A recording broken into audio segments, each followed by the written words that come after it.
ये कहानी शुरू होती है महाकाल की नगरी उज्जैन की पावन भूमि पर, जहाँ शिप्रा के तट पर स्थित नर्सिंग होम में एक नन्हा सा तारा इस दुनिया में आने को बेताब था। दिन सोमवार 23 मई 1977। उसके घुंघराले बाल और उसके टमाटर जैसे गालों को देखकर सब उसे प्यार से टमटू बुलाने लगे। टमटू, सबका प्यारा और दुलारा बच्चा। मामा की तो जान था वो। उन्होंने ही उसका नाम हेमंत रखा था। वो उन्हीं की देखरेख में पल बढ़ रहा था। जब वो 6 महीने का था तभी मामा के पास मुंबई आ गया और वही मुंबई में ही रच बस गया। लेकिन जाने क्यों ऐसा लगता है जैसे नियति को उसकी खुशियां मंजूर नहीं थी। जब वो करीब 6.5 साल का था तभी उसके सिर से उसके मामा का साया उठ गया और वो नन्हा सा प्यारा बच्चा अचानक बड़ा हो गया। अब वो हर पल और हर परिस्थिति में अपनी लेखिका साहित्यकार माँ संतोष श्रीवास्तव का साया बन गया। वो बहुत खुश मिजाज और हंसमुख व्यक्तित्व वाला था।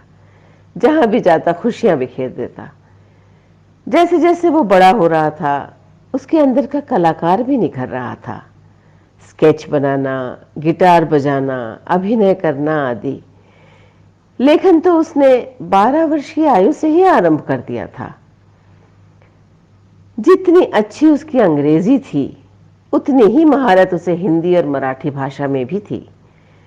उसके कोमल हृदय में मानव सेवा के साथ साथ जानवरों से भी बहुत लगाव था।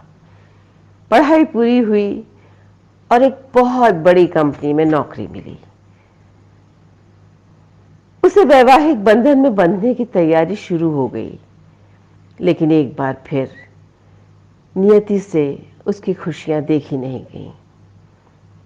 5 अगस्त 2000, जब प्रकृति के क्रूर हाथों ने उसके साथ छल किया।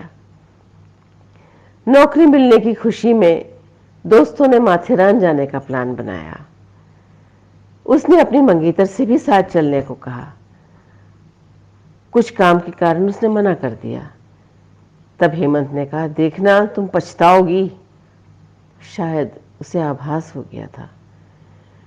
5 अगस्त का वो मनहूस दिन जब माथेरान जाती हुई कार अचानक खाई में गिर गई और बस एक ही क्षण में सब कुछ खत्म।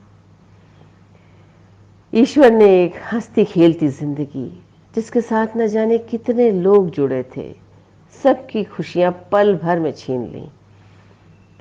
मां के लिए तो उसकी दुनिया ही वीरान हो गई।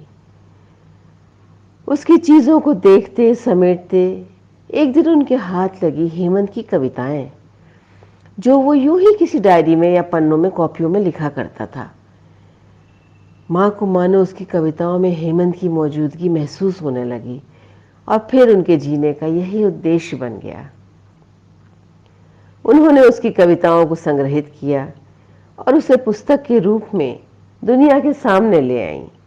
पुस्तक का नाम मेरे रहते, युवा कवि हेमंत की कविताओं का संकलन।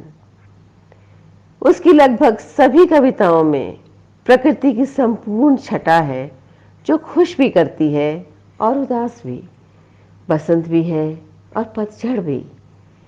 इतनी छोटी सी उम्र में इतनी संवेदना, सच वो कवि ही जन्मा था।